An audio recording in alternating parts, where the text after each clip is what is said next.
What's up, everyone? It's John. I just wanted to thank you guys for being so awesome. We just found out that we are nominated again for the Podcast Awards. You can head over to www.podcastawards.com. Come November 1st, you can vote daily. It would be absolutely amazing if you guys would vote for us in the education section. Thanks, guys. Enjoy the show. The podcast where we talk to smart people, but not necessarily done by smart people. That is an awesome question. This one goes down probably on one of my top 5. Hey, I like nutrition. I like to eat food. This is the coolest thing ever. We're going to do this forever. I wish I paid more attention in that class. You know, I'm going to be honest, I don't understand that. As a man, I don't get it. Welcome to smartpeoplepodcast.com. Hey everybody, welcome to Smart People Podcast. I'm Chris Stemp. And I'm John Rojas. First, just want to start this one off. Thanks to everybody. Thanks for hitting that subscribe button, tuning in and listening to us. Oh, by the time this episode airs, we will know if we were nominated for the Podcast Awards. Yeah, they're actually doing the reading live, so if this goes out before 9 p.m. tonight, who knows? Possibly. No chance. Who knows? Podcastawards.com, you can head over there and see if we were nominated in the education section. If we were, figure out how to vote and do it daily, because it would be killer to win. But anyways, if not, then vote more next year. I don't know. Let's dive in. This week, we talked to producer, writer, director, Alivia Tagliaferri. Did I pronounce that right, John? As far as I know, man, that's I'm pretty sure on. You know.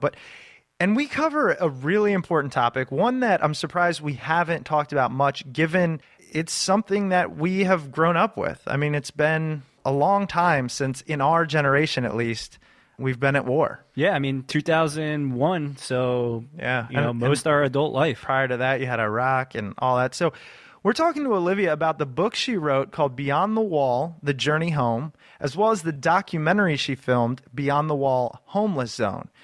And in this episode, as you'll hear, Alivia is a storyteller. Her passion really comes through. She talks about post-traumatic stress disorder that is really taking its toll on our military, our veterans, young and old, from this war all the way back to Vietnam War. And we're really starting to understand that better now that we have the new brain science, as well as the homeless epidemic we are facing amongst veterans. 1 in 4 homeless Americans are veterans. That's just crazy statistic. That's crazy. When you think about it. And I'm glad that we can shed a little light and hopefully let people know what's going on and just to understand this a little better. It was definitely a learning experience for us. So we're going to go ahead and turn it over to Alivia Tagliaferri and talk about Beyond the Wall, The Journey Home.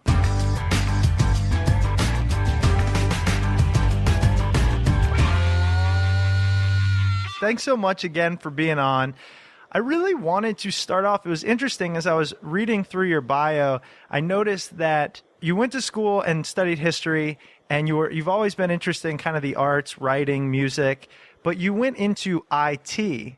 And I wanted to know, as we've talked about this on the podcast a lot, what kind of prompted that shift into, corporate America as opposed to, I'm going to go into the things I've been doing? Fear. Yeah. When I was 21, 22, and I knew that I was a writer. I knew that I was a storyteller. I've known that since I was 7 years old. I knew it again at 21 when I had an epiphany that I had to follow this. Yet at the same time, at that point, I didn't have enough of my core that was, how do I say this? I didn't have enough of my core that was of my own making, if you know what I mean. A lot of other people, i.e. my family, my friends, they didn't understand what it was that I really wanted to do. They didn't understand, how does one go about just being a writer? What does a writer really do? How does a writer make a living? How does a writer, get started? And maybe they didn't really say that to me, but I projected that onto myself. And so really I had 2 resumes ready when I graduated college. One was for writing and the other was for sales. I had just kind of earned a living while I was in college in the summertime selling credit cards for MBNA America. They were college affinity cards, and I had done well with them. And so when I graduated college, I remember I talked to a friend of mine, and I wanted to move to the DC area. I knew that. And I talked to a friend of mine. He said, Olivia, you've got 3 options, really. He said, one, you could follow your dream, you could follow this and be a writer, and you'd be happy, but you wouldn't make a lot of money. Or you could work for the government and you would be stressed and you wouldn't make a lot of money. Or, yes. Or you could go into sales, and there's a booming IT economy here right now. You could go into sales for the IT, with an IT company, and you would be stressed, but you'd make a lot of money. And I thought to myself, why don't I do option C so that I can build a nest egg so that eventually I can do option 1? Right. And that's kind of what happened, but in a very obtuse way. No, I think that's a lot of people. I mean, that was definitely the approach I took. It was kind of the approach Jon took. I think it's pretty common. But one thing that people don't ask a lot is, if you could go back and change it, would you? Because I always wonder if it might not get you to where you are today. Absolutely not. And I learned so many skills in my skill set. What I learned working with and the IT was just business development, marketing, product development, just that, how do I say this? Just how it takes to make something and take it from point A to point B. You know what I mean? I knew that I had the skill set to tell a story, but I didn't really know how to put it forth into the world. And so I learned that skill set while I was working in the economy that I was. It was a small company called Savvis Communications. And, what the other part of that was that the people that I met there, I wouldn't trade that for the world. I had some really great friends, still friends with to this day. But the experiences really taught me things that I needed to know when I did go off on my own. I know that kind of what got you into writing the book that you wrote and, the documentary, one of the documentaries you did. You were prompted by a trip to Walter Reed, and I was hoping you could walk us through that story for us. Sure, and I'll backstep just a little bit, because there was a transition from when I left the company and I left the IT world and left the corporate world. I basically had a crisis, a quarter life crisis when I was 24, 25, and I knew that I was not doing what I was meant to do with my life. And so it took 2 years after that for me to actually have that confidence to go forth and really do and be what I wanted to be, and do with my life what I wanted to do. And so I left the company to work for a small video production company that was based in Falls Church at the time. And one client that I had in IT I knew was doing a lot of video projects, a lot of documentary style projects. And one of their main clients was the USO. And so I called him and I said, Mark, listen, I'm going to be working for this new team or the new company, and they're really talented. Why don't you give us a shot? And he said, all right, Alivia, I'll give you guys a shot. I need you to match my price that I, get from other people. I said, not a problem. I said, all right, I need you to show up to Walter Reed, and I need you to have a 3-man ENG crew. I had no idea what this terminology meant at the time. I'm just writing down these notes. I'm saying, okay, great, Mark, no problem. We'll be there, 9:00 next Friday, Walter Reed, got it. And so I went into the mode of, I've got to get my logistics. I've got to get my crew. I've got to get my equipment. I got to make sure that everybody, knows where to go. We've got to get through the security. At this point in time, the war had already started. And so, the military bases operated in a way different mode while we're in a conflict than during peacetime. And so I was really consumed with these details because this was my first job. This was my first production. I was going to be a producer for the first time. And where this comes into play is that I was emotionally and mentally unprepared to walk into that hospital. When I was 27 years old, the war had been going on for a few months. It was August of 2003. Shock and awe was literally just wearing off, and the reality of we're in this for the long haul was starting to dawn across the country. And that's when I walked down the hallway of Walter Reed, and this was the old building. This was on the old campus on Georgia Avenue in Washington, D.C. And I saw and I met and I heard things that I cannot unsee, unmeet, or unhear. Mm-hmm. And that became the foundation for saying, all right, I need to tell these stories. I need to tell the stories of these men and women that are here at this hospital. And it was kind of fortuitous that you had this background as a storyteller, because oftentimes I think people, if they do get the chance to go somewhere like Walter Reed, or they know somebody that has been, overseas at war or something like that, they have these, incredible and vivid emotional tales, but not everyone can relay those as well as you have been able to. I think that's certainly part of it. I also think at the time, too, people didn't have the context. For example, the Vietnam veteran that I met a few months later that formed the basis of the Vietnam character that I wrote about in the book, he was really only able to comprehend a lot of what he went through later on in life. Meanwhile, his warriorship was from age 19 to age 20. You know what I'm saying? Mm-hmm. So a lot of the people that I met that day and in that time frame, I want to say that they were too in it to be able to be objective to what it was that they were actually going through. When I was writing the book 3 years later, and it was a 3-year process of writing it, I had to rely a lot on blogs. And back then, IAVA, which is now an advocacy group for the Iraq and Afghanistan war veterans, back then it was literally a blog where people overseas, people in theater, as well as people that had come home from deployment, they were writing about their experiences. And they really at that point had started to give and paint that picture of what wartime was like for this generation.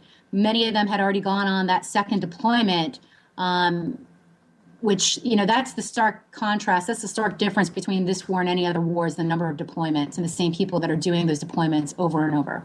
Okay, so actually let's talk about that. As you went through, and for those that don't know or haven't seen the post that we put on the website, the book is Beyond the Wall, The Journey Home. And did it involve, was it mostly based around interviews, or was it a gathering of all the intelligence about veterans and what they're dealing with? It was really a collation. I met with the Vietnam veteran. I met actually about 2 months after the Walter Reed experience. I was at a business meeting, and I had no idea that the gentleman that we were meeting with was a Vietnam veteran. And my business partner at the time tried to make a compliment saying, "Hey, buddy, I had no idea that you were in Vietnam, let alone had 3 Purple Hearts." And he meant it as like a compliment, like, "You look great for your age. You look fit. I had no idea that you were even old enough," type of thing. But the moment that the word Vietnam left his mouth and entered the air, this veteran's face just changed.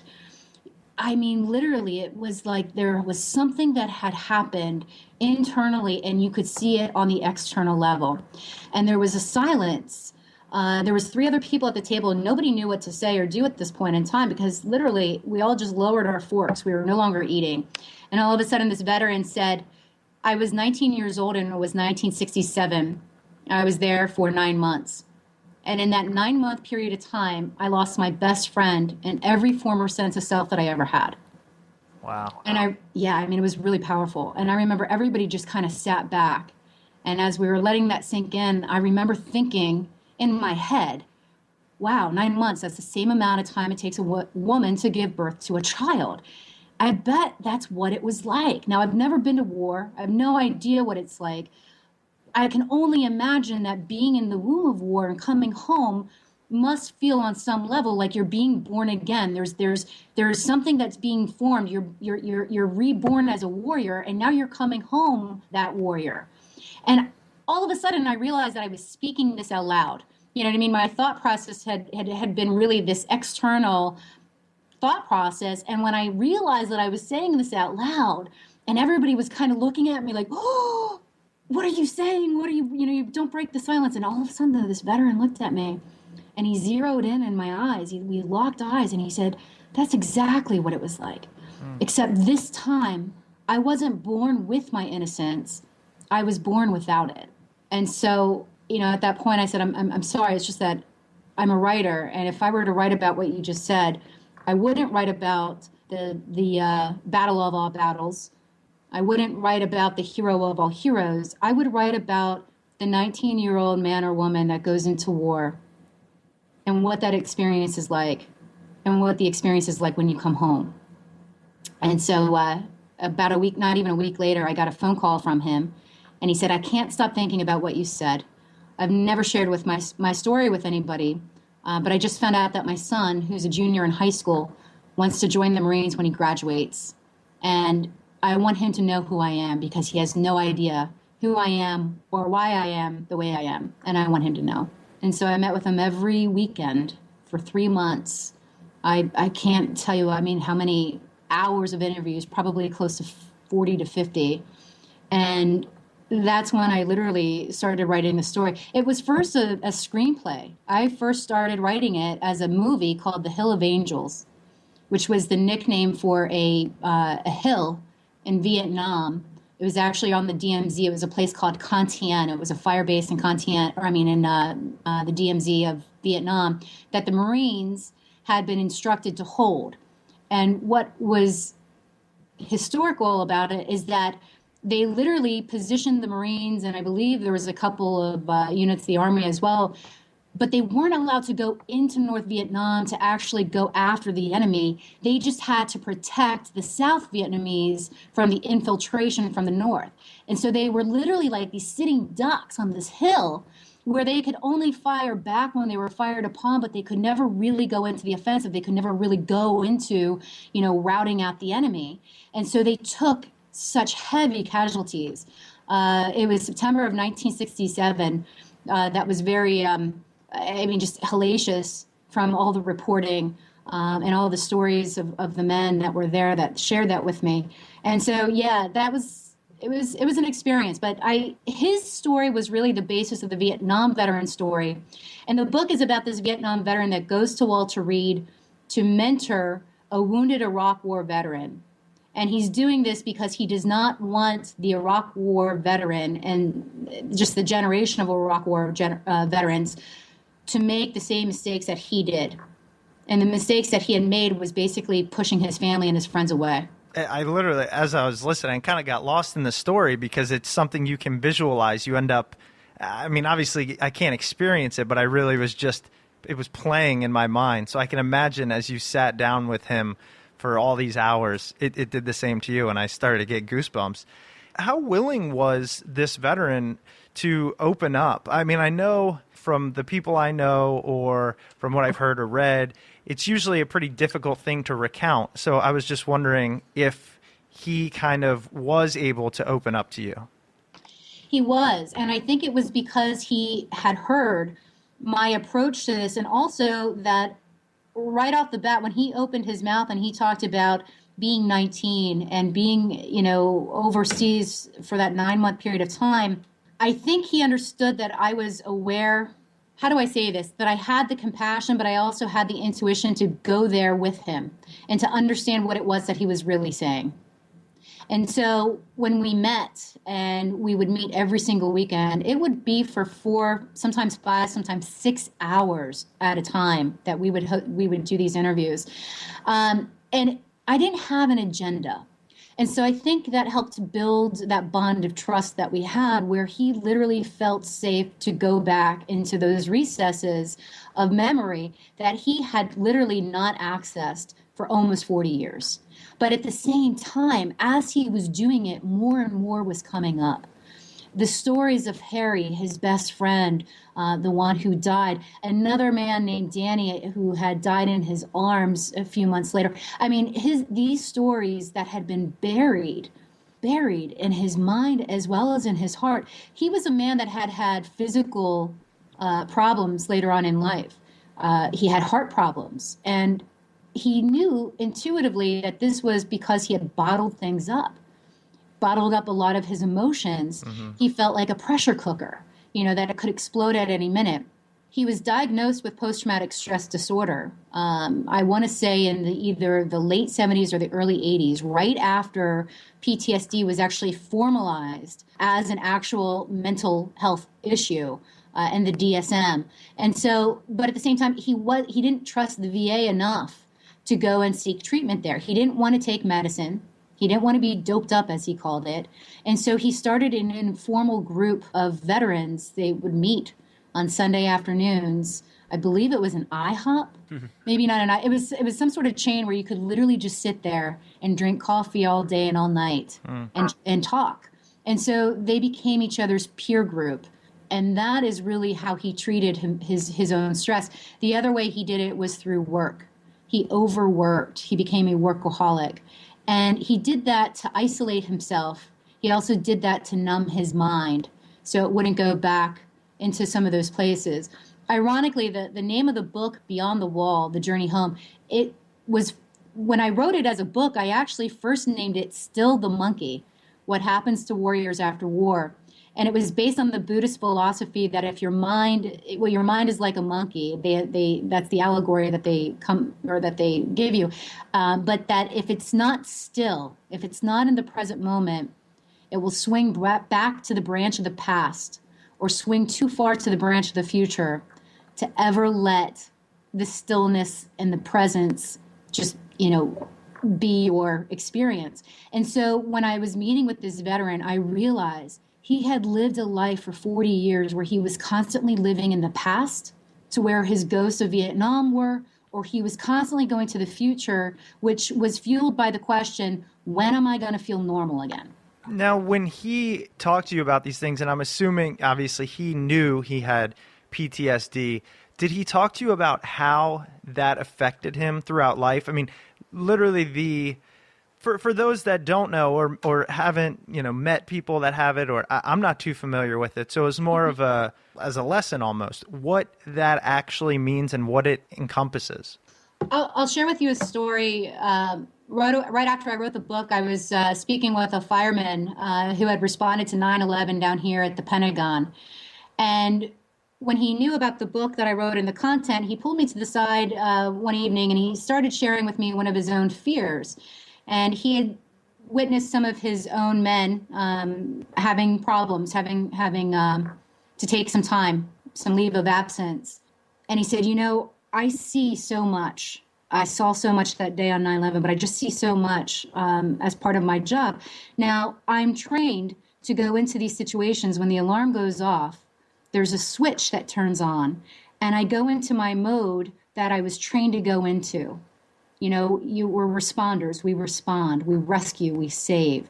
And so you see things and you hear things that are just absolutely hellacious. And he said, I don't really know what PTSD is, but I can only think of it as being something that I'll call the switch.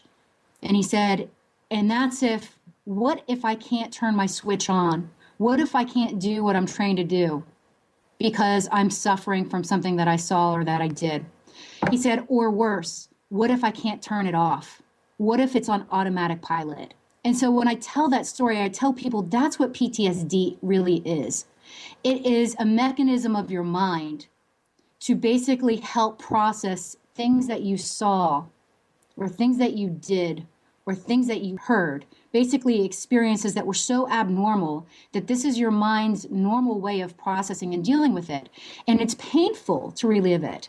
But for those that are able to tap into therapy or to groups to help them do that in a safe zone, a safe way, that's how they're able to transform it into a healing. And so, a lot of times we hear on the news a veteran with post-traumatic stress disorder had done something, there was some sort of violent act.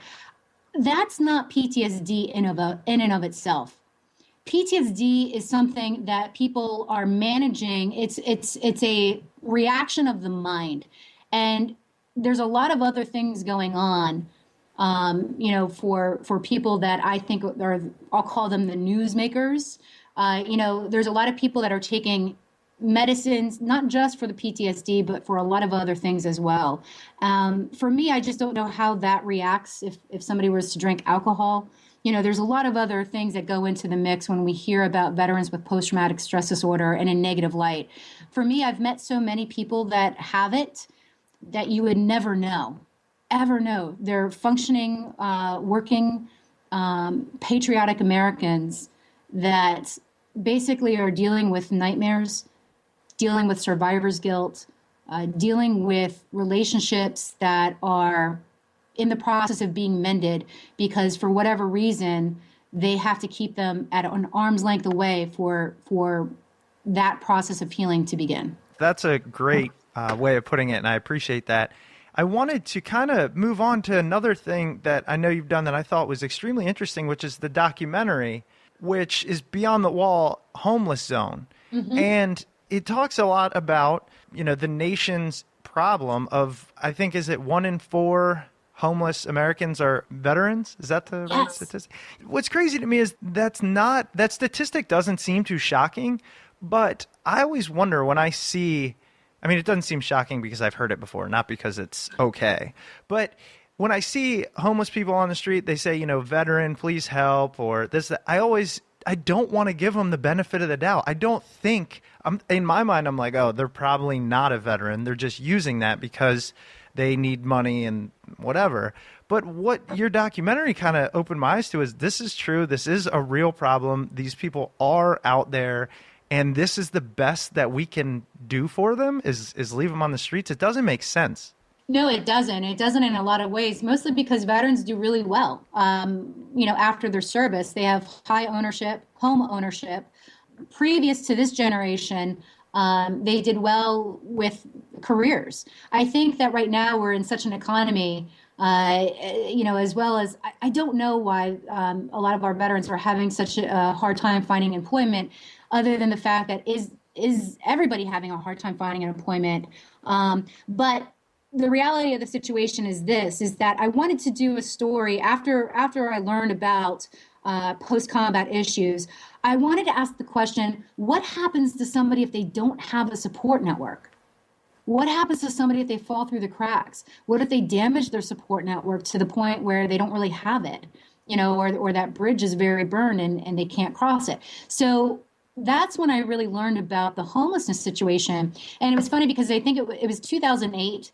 It was the presidential elections, and John Edwards, the senator that was, from North Carolina that had the nice hair, was talking about the haves and the have-nots.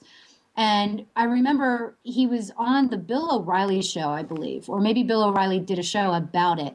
But he was basically one of the first people that had started publicizing the findings of a study that 1 in 4 homeless persons is a veteran. And Bill O'Reilly was basically like, oh, just if there's anybody that's on a bridge that's a real veteran, just have them call me. It was more or less what he was saying. And I thought to myself, what a stupid way to use your platform. He reached so many people. Why don't you actually find out why they're homeless, how they became homeless, what is available to them in terms of resources, and who's out there helping them? And then wrap that all up and tell us as an American what we can do to help, somebody who's on the streets, or help prevent somebody from becoming homeless in the first place. That's what I wanted to know. And so that's what I went out with the film crew. And I say a film crew, they were students. I hired student filmmakers that I had mentored for the 2 years at West Potomac Academy. I'm a mentor there for the videography students. And I took them to the streets, and I took them to the shelters in D.C. And we actually met with veterans who were there. Ironically enough, the 2 gentlemen that we met with, one was running a homeless shelter. It was a faith-based homeless shelter. It was a spiritual Christianity-based center. He was a Vietnam veteran himself. He had also struggled after combat, and he was at that point now a preacher, a pastor. After having been a consultant for many, many years, he decided that this was his calling, and he wanted to help his fellow veterans, and he wanted to help them get off the streets. The VA at that point was very helpful in introducing me to 2 Iraq War veterans that had gone through their homeless program. One was a man named Paul, and the other was a woman named Natalia. And Paul basically had undiagnosed post-traumatic stress disorder that he was treating. He was self-medicating himself with alcohol. And he had abused his relationships, and he had abused his credit card. And he was literally living in his car at that point when he called his mom and said, Mom, I need help. I'm ready for help. And she got him into the VA program. And they were able to treat the substance abuse, and they were also able to treat his PTSD. And at the same time, they were able to get him into a work therapy program where he was working at the same time that he was also receiving therapy. And he was saving money from that program to where he could later on put that money into a place where he was renting. And so that's one of their ways, that they do help veterans, is this multi-pronged approach. Most people that are homeless, 70% of them are dealing with either a substance abuse issue or a mental health issue or the combination of both. Mm-hmm. And so that's why it is hard to make that call in terms of, is this person really who they say they are? Because I've experienced some instances where they're not. It taps right into that fear that you had shared. For me, what I learned, and I learned this from Jim Street. Jim is a Vietnam veteran who for many years worked for the VA homeless program, the homeless outreach program, and he would literally go to the parks, and he'd go to the soup kitchens and all the shelters, and he would meet everybody who was homeless, and he'd give them all his card. And he'd say, if you know any veterans, or if you're a veteran, give me a call, and we'll give you some help. He wanted to help everybody, but he was really, his job was to help get the veterans off the street. But I shadowed him. I followed him. And I remember I asked him, I said, Jim, I've always given money when I can to somebody that I think legitimately needs it and would legitimately put it to good use. Or I'll go buy somebody a sandwich or, just pick up something that if they're at a store and I will buy them something. He said, Alivia, please don't do that. And I said, why? I said, isn't that being a good Samaritan? And he said, you don't understand that what you're doing by giving them money is you're enabling them to survive on the street for one more day, and I'm trying to get them off.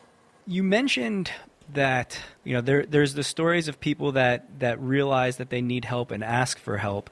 And then you've got a good percentage of people that either have substance abuse disorders or mental disorders. What did you find was the reason that these other folks weren't asking for help? Because I'd like to think that if I came on hard times, I have a great, network of friends and family, that each one of those would be an avenue of help for me. What did you find with these folks that didn't go or either were rejected by friends and family? What was the reason behind all of that? With some of the veterans that I interviewed, they were the ones that were doing the rejecting. Okay. They didn't feel understood, or they just needed to be by themselves, as well as the fact that they had learned how to survive. They've learned how to survive in in all situations. So being homeless is no big deal sometimes from that perspective.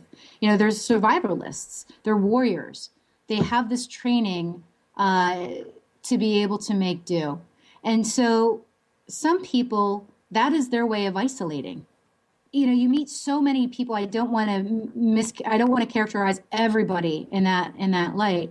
I'm just giving you some of the experiences and some of the stories of some of the people that I met along the way.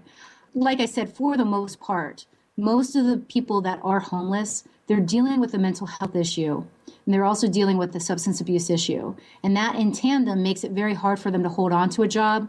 Mm-hmm. And then that makes it hard for them to get, to have housing. And so it's this vicious cycle. Right now in the homeless community or the homeless prevention community, there's what is called the Housing First program, where they realize when you can get somebody in a stable environment, that's when they can really work on their issues. They can receive therapy, they can receive medication if that's what they need. They can also start working again because they have that stability of a house. What they realize is that they were kind of holding that out as the carrot for a long, long time. And they would say, well, if you're good, if you go through XYZ steps, then we'll help you get housing. But that really wasn't helping.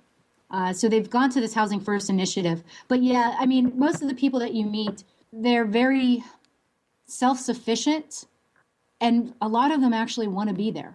It's a really hard mentality to understand, but a lot of them do want to be there because they just feel isolated. No, oddly, I've never ever heard anyone put it like that. Honestly, that's a really interesting thought, but for some reason, it makes a little more sense than, I don't know, some other explanations I might have heard. Like you mentioned, them being survivalists, them feeling isolated. People don't understand them. They're okay on their own. They're too proud to ask for help. That's a lot of baggage that I could see could lead to that. Mm-hmm. When I interviewed Jim a lot, Jim Street, whom I mentioned, the Vietnam veteran who was the outreach coordinator for the VA Medical Center in Washington, D.C. And he just recently retired a few years ago. But Jim told me some absolutely heartbreaking stories. But one of the neatest things, and I'll share this with you, I was hosting a screening of the documentary at my hometown, which is Williamsport, Pennsylvania. It's about 4 hours away from DC. And I invited Jim and his girlfriend, Janie, to come attend the screening as my special guests.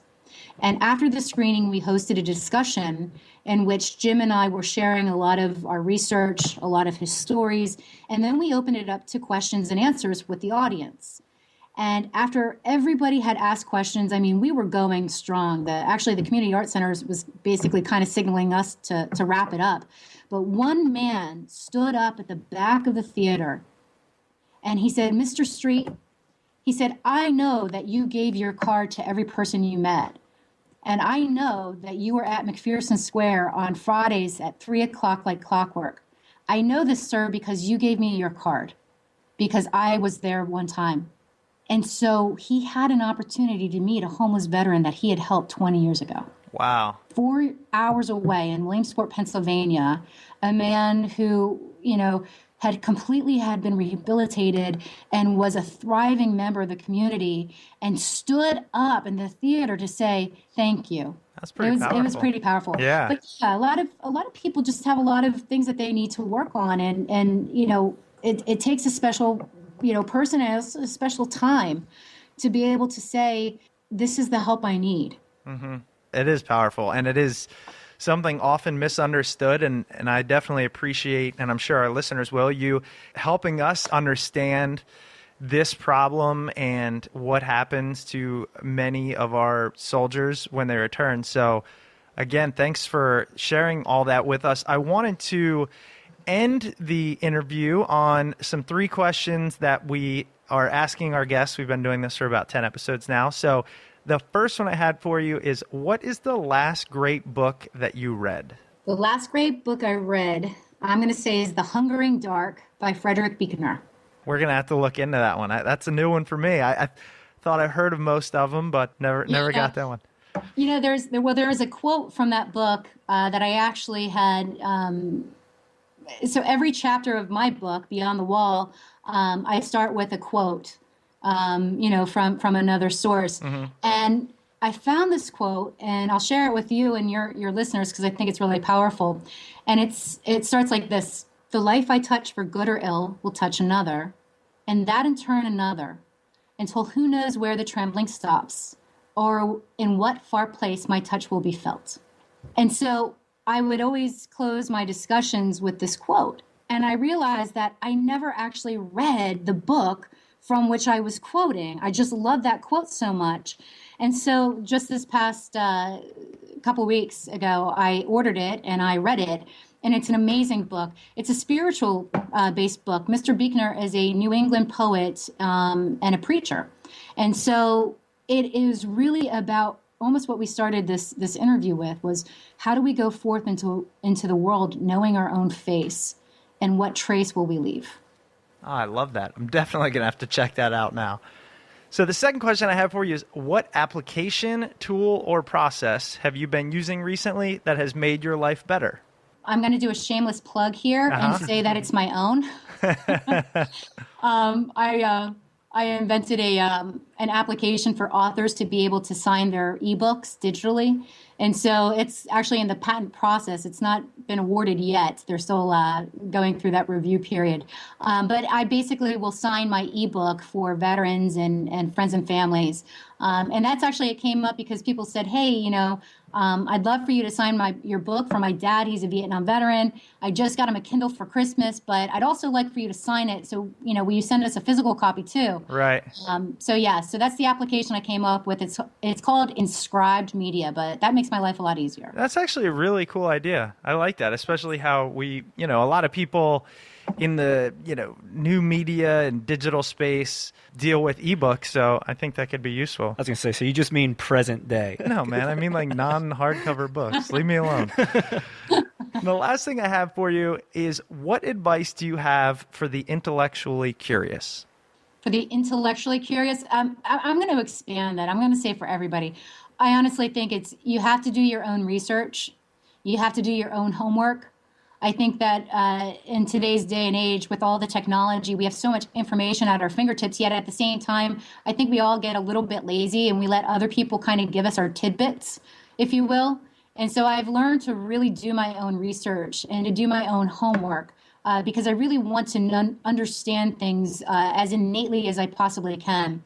And then with that is go your path, be your person, and you just have to have that faith, and you just have to walk that walk, because that's when life really becomes beautiful. Well, that's perfect. And that is some great advice, especially for all the things we've talked about on the show and trying to do that ourselves and encourage others to do that. So, Alivia, thank you so much for being on. Really appreciated it. Your book, Beyond the Wall, The Journey Home, it's incredible. We'll link to it up on our website at smartpeoplepodcast.com. And just really want to say thank you. Is there anywhere else that our listeners could go learn more about you and the multiple projects that you're working on? Yes, and thank you both for having me on. I really appreciate it. Listeners can go on to my website. It's aliviatagliaferri.com. They can also find me on Twitter at author Alivia. And I guess you could just do a Google. That's probably the easiest way to pull things up as well. That's the new age stuff we're talking about. That's probably the best answer. From now on, if I'm ever on a show like this or something, and somebody asks me that, I'm gonna say, just Google my name, man. And welcome to the 21st century. All right, Alivia, thanks again so much, and enjoy the rest of your weekend.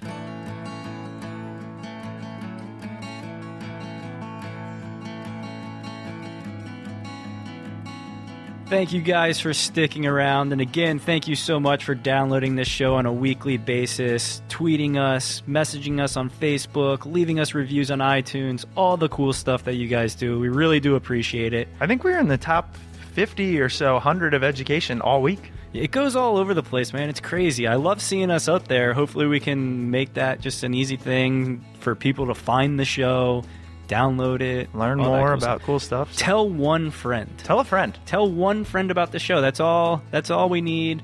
I listened to Alivia mention the thing about doing the one good deed, and it keeps going and going. Your one good deed could be tell somebody about Smart People Podcast. Might keep going. We are just shedding knowledge on the world. That sounded like we are knowledge on the world. Good. At least I don't have to do any additional editing to get this episode out tonight. Don't worry. Don't worry. Thanks for listening. Connect on smartpeoplepodcast.com. Subscribe on iTunes. See you next week.